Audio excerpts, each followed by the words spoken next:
Bonjour, bienvenue dans ce premier tutoriel qui est aujourd'hui consacré à l'installation d'un module PHP. Euh, je m'appelle Grégoire Robin, je suis développeur PHP, je suis également gérant d'une société qui s'appelle Opal CMS qui crée des sites internet et des applications internet à plus large titre. Alors, aujourd'hui, pour installer un module PHP, vous allez avoir besoin de différents éléments, à savoir PHP, PHP 5 de préférence. Si vous ne travaillez pas sous PHP 5, je vous invite à passer sous PHP 5 et à vous renseigner sur les différentes nouveautés qui ont été apportées à PHP 5, notamment sur tout ce qui est programmation orientée objet. Ça vaut le détour si vous voulez vraiment vous mettre à PHP, si vous voulez vous mettre à la programmation en général. euh, j'ai envie de dire que c'est une bonne base et après vous pourrez un petit peu complexifier votre programmation.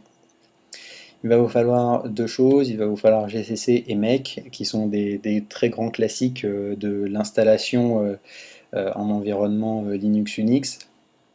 Euh, si vous êtes sous Windows, en général, pour installer un module PHP, vous avez qu'à télécharger le fichier DLL euh, et,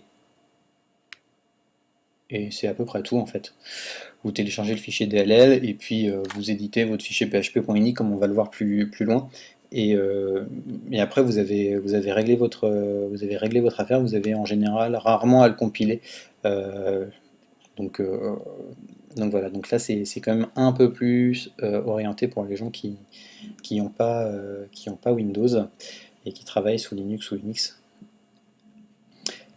Ensuite, il va vous falloir, pardon, il va vous falloir VI ou Nano ou un autre éditeur de texte pour plus tard éditer le fichier php.ini et donc charger le nouveau module qu'on va avoir créé. Il va vous falloir un accès route à votre machine. Encore une fois, pour les gens qui sont sous Windows, pas besoin d'accès route étant donné que vous êtes directement administrateur de votre machine en général, sauf si vous travaillez dans une société un petit peu réticente à vous donner des accès. Et ensuite, il va vous falloir plus ou moins de temps en fonction de l'extension du module que vous allez compiler. À savoir que les modules, à ma connaissance, qui prennent le plus de temps, c'est les modules qui ont un rapport avec tout ce qui est graphique. Par exemple, GD ou Imagic, voilà, c'est assez long à compiler. Pardon.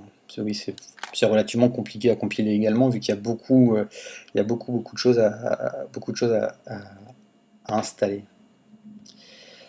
Alors, compiler le module. Comment est-ce que ça se passe? On va d'abord télécharger le code source du module. Pour télécharger le code source du module, rien de plus simple que de se rendre sur le site de l'éditeur. En l'occurrence, moi je vous propose aujourd'hui d'installer Blitz, qui est un moteur de template. Je reviendrai dessus parce que c'est assez intéressant. C'est un module de template qui est assez intéressant, qui est très léger, qui est très performant et qui a des petits inconvénients, on verra ensemble, mais on peut faire des bonnes choses avec. Donc pour le télécharger, vous cliquez sur Downloads, vous arrivez sur SourceForge et vous n'avez plus qu'à enregistrer votre fichier. Voilà. Je fais un peu de ménage, c'est bien. Alors ensuite, qu'est-ce qu'il faut faire? Je vous ai tout noté, comme ça c'est simple. Et on va le faire étape par étape, comme ça vous allez voir comment on fait les choses bien comme il faut. Vous allez ensuite devoir ranger votre module. Alors retenez cette étape. Pourquoi il faut le ranger? C'est toujours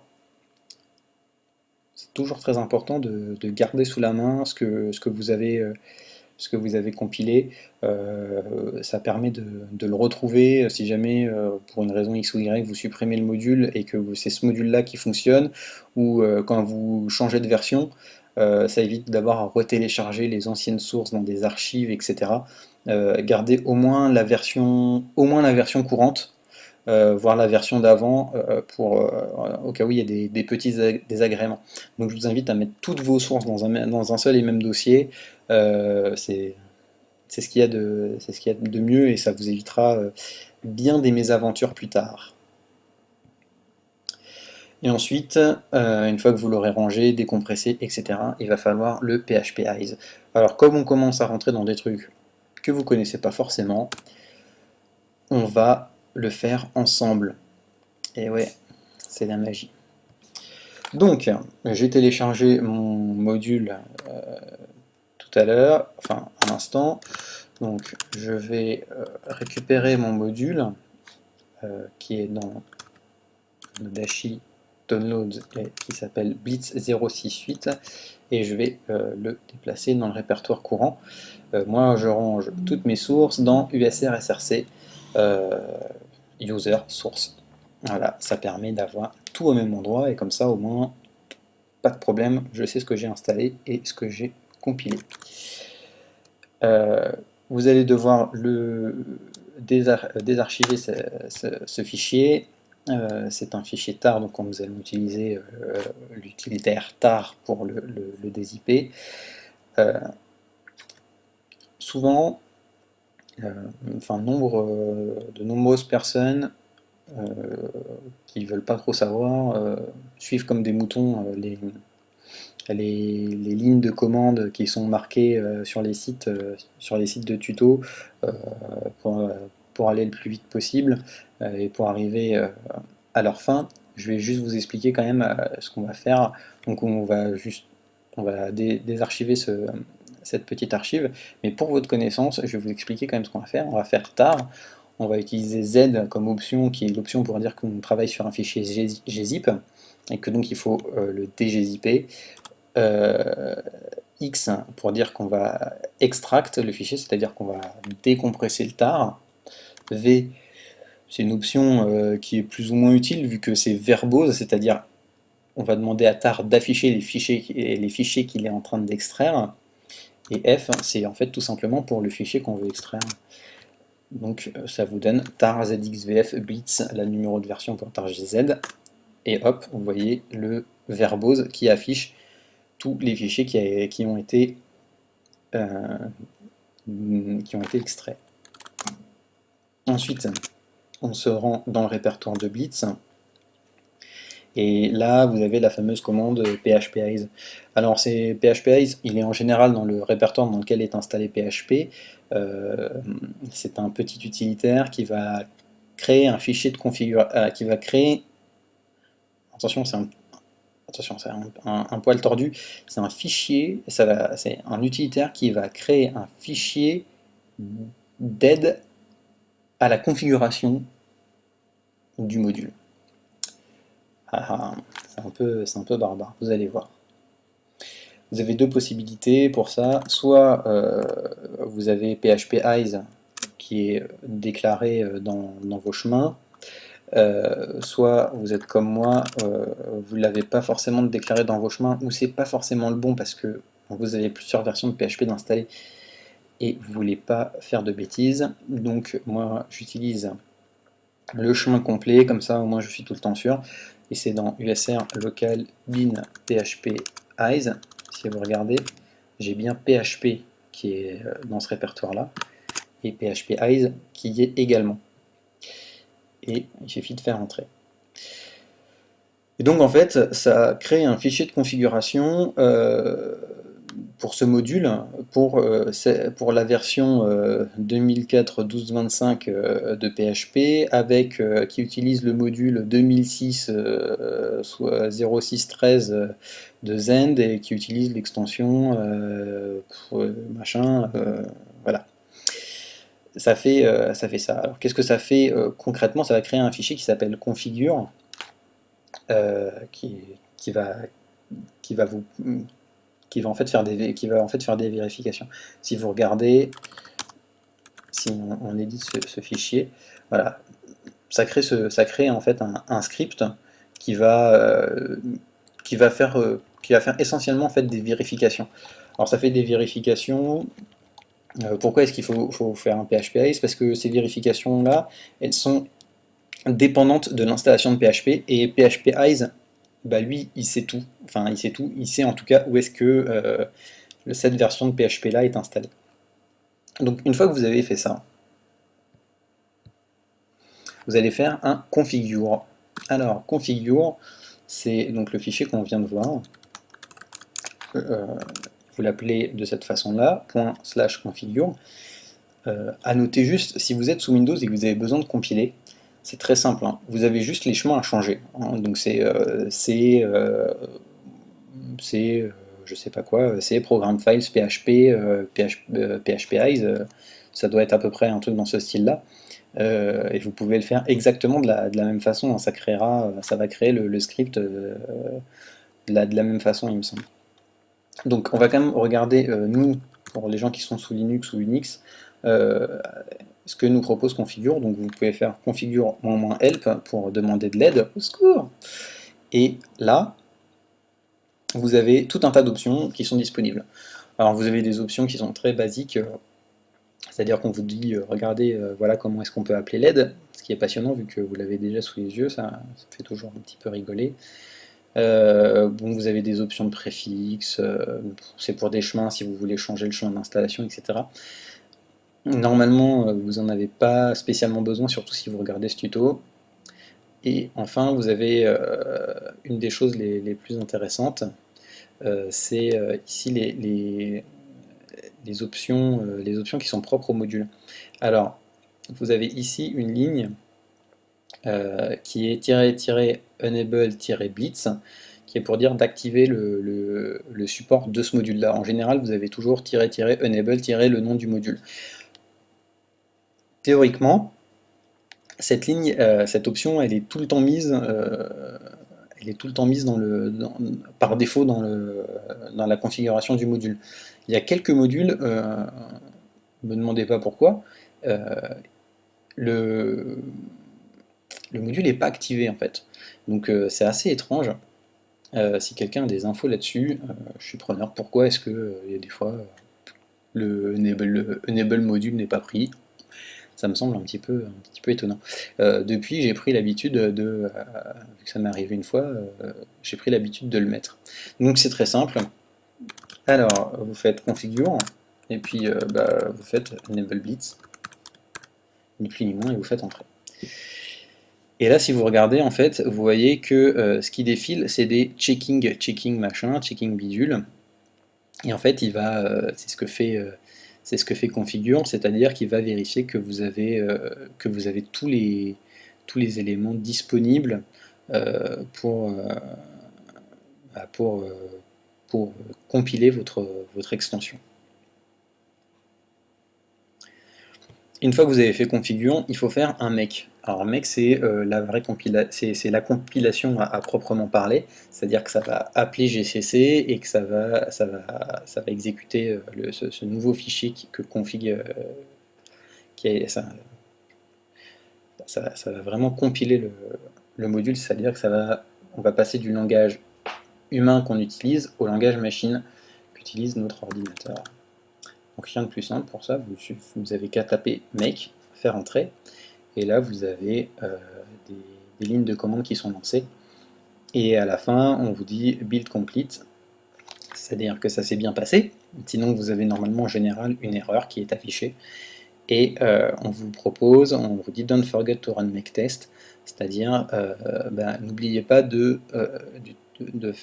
lancer la commande make test. Alors make test c'est quoi? Je vais vous la lancer. C'est une série de tests qui est lancée pour vérifier que le module a été compilé correctement. Alors, comment ça fonctionne? En fait, vous avez ici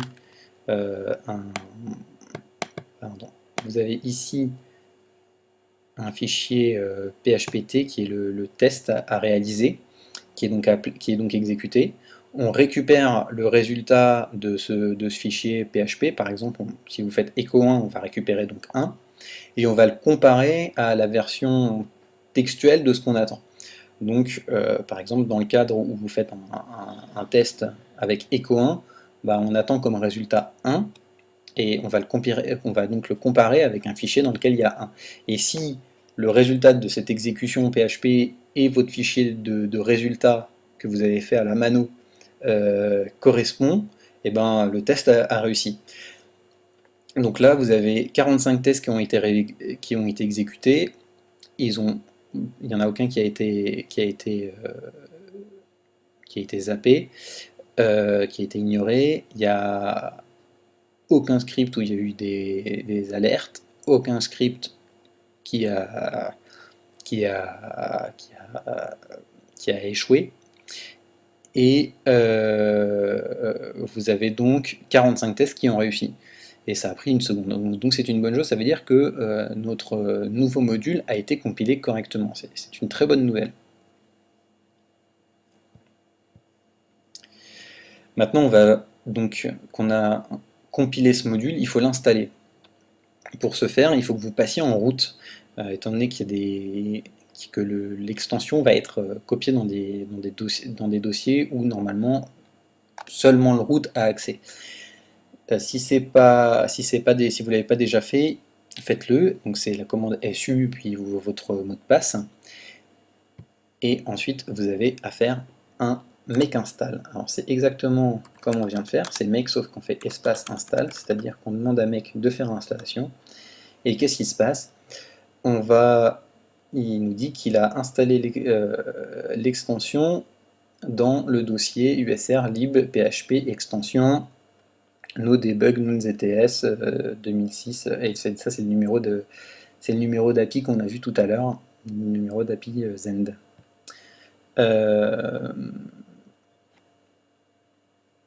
Voilà, votre nouveau module est installé. Donc, vérifier le répertoire d'installation, ce que je vous disais, la dernière ligne qu'on vient de regarder, gardez-la sous le coude parce que ça peut être utile. Elle va être utile notamment pour éditer le fichier php.ini. Alors, éditons le fichier php.ini. Votre fichier php.ini, en fonction des installations, il est en général soit dans /usr lib php.ini, soit dans /usr local lib php.ini, soit dans /etc php.ini. C'est en gros les grands endroits dans lesquels il peut être. Sinon, c'est noté dans le PHP, vous créez un fichier PHP vide dans lequel vous appelez la fonction PHP info, et en général c'est marqué où est le fichier php.ini qui est chargé. Regardez, je vais vous montrer en espérant que ça marche. Voilà, ici vous avez l'audit configuration file /usr local lib php.ini. Donc si jamais vous ne le savez pas, il suffit de regarder ici. C'est la 1, 2, 3, 4, 5, 6, 7e ligne qui vous dit quel fichier php.ini a été chargé. Retournons à nos moutons.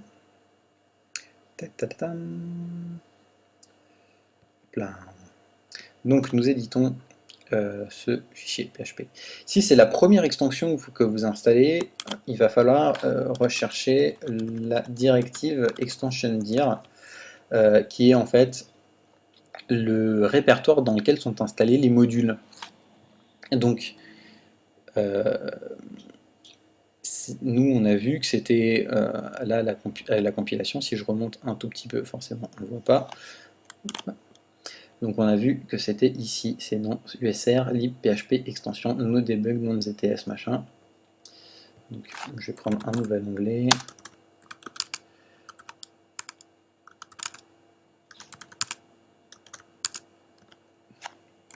Je retourne voir ma ligne extension dir. Ici, donc vous la décommentez, s'il y a un petit point virgule au début, vous mettez extension dir égale le chemin qu'on vient de repérer.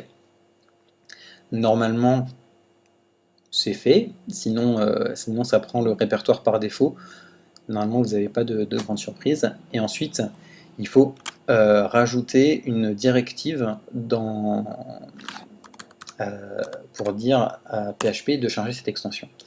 Alors, la directive, c'est extension égale le nom de l'extension. Alors, comment est-ce que j'ai su que l'extension c'était blitz.so? C'est pas tombé du ciel, en fait.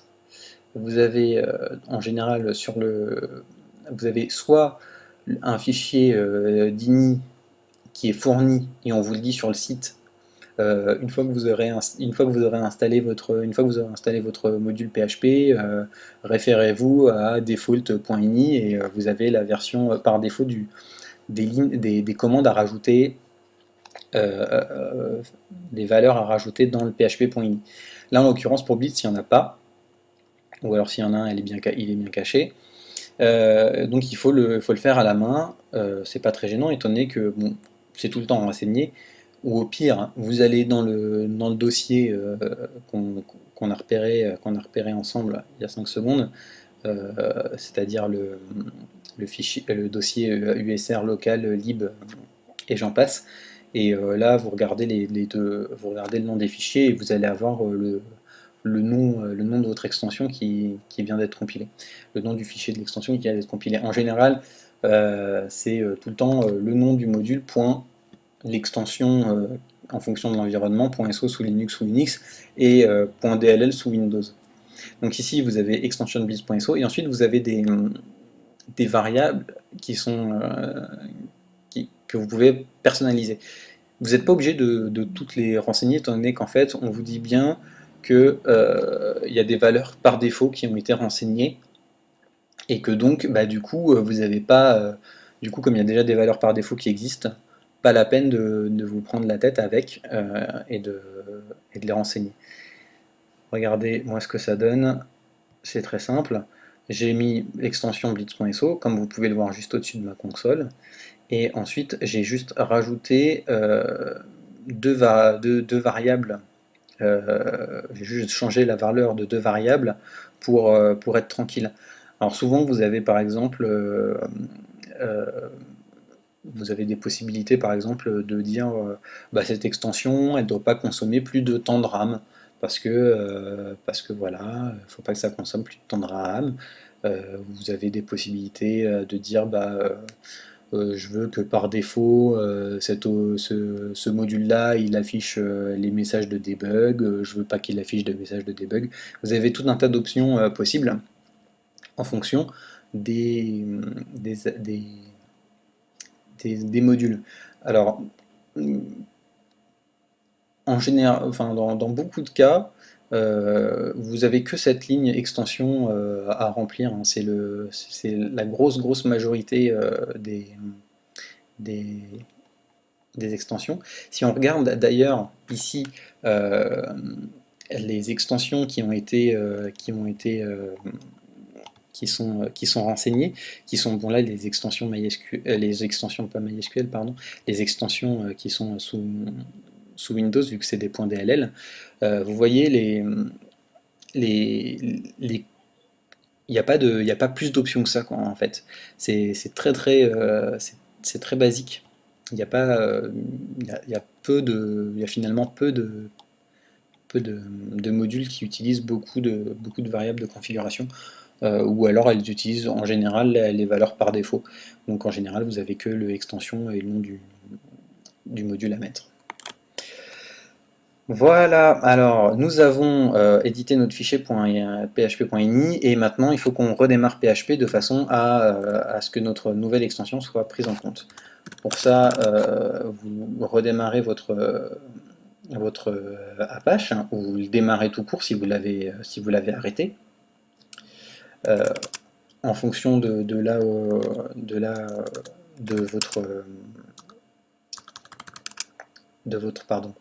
votre distribution, de la distribution que vous utilisez, vous avez différents chemins possibles pour redémarrer. La grande majorité des cas sous Linux, c'est vous avez ça dans etc initd et vous avez un script qui s'appelle Apache et vous avez la possibilité de restart, stop et vous avez aussi souvent la possibilité de reload. Alors reload c'est une option qui est pas forcément connue, mais c'est une option qui évite de redémarrer, c'est-à-dire d'éteindre Apache et de le relancer. Ça recharge juste les modules sans interrompre Apache, donc ça permet d'avoir une continuité de service. Alors là, moi en l'occurrence, je vais le restart, voilà, c'est fait. Et là, on est plutôt content. Il n'y a pas eu d'erreur, sinon il peut y avoir des erreurs qui s'affichent. La dernière étape, c'est de vérifier votre fichier PHP, enfin de vérifier la commande PHP info. Alors voilà, vous avez, je vous ai marqué en toute transparence le code à utiliser. Si vous ne connaissez pas cette petite fonction, c'est une fonction qui vous affiche toutes les infos sur PHP. C'est en général une page qui vaut mieux cacher pour des raisons de sécurité. Alors ici, on s'en fiche un peu, vu que moi je travaille rarement avec ce PC là en ligne, il est protégé par un pare-feu de toute façon. Donc ici on a une nouvelle instruction. Dans tous les modules vous aurez un nouveau bloc qui va se créer.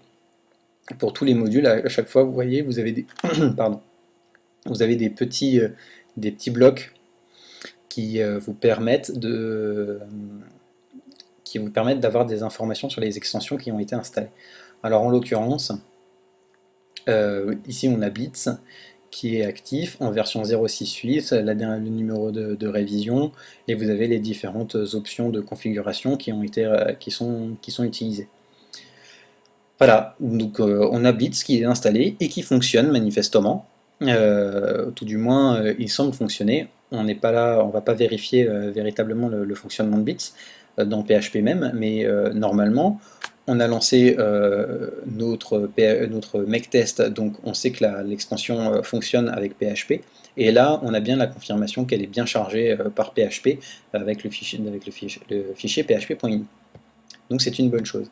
Il ne vous reste plus qu'à lire la documentation de votre nouvelle extension fraîchement acquise et de vous amuser avec. Voilà, c'était le premier tutoriel sur l'installation d'une extension PHP. Je reste à votre disposition si vous avez des questions ou des remarques à faire sur ce premier tutoriel, ce premier screencast. Voilà, amusez-vous bien et à plus tard.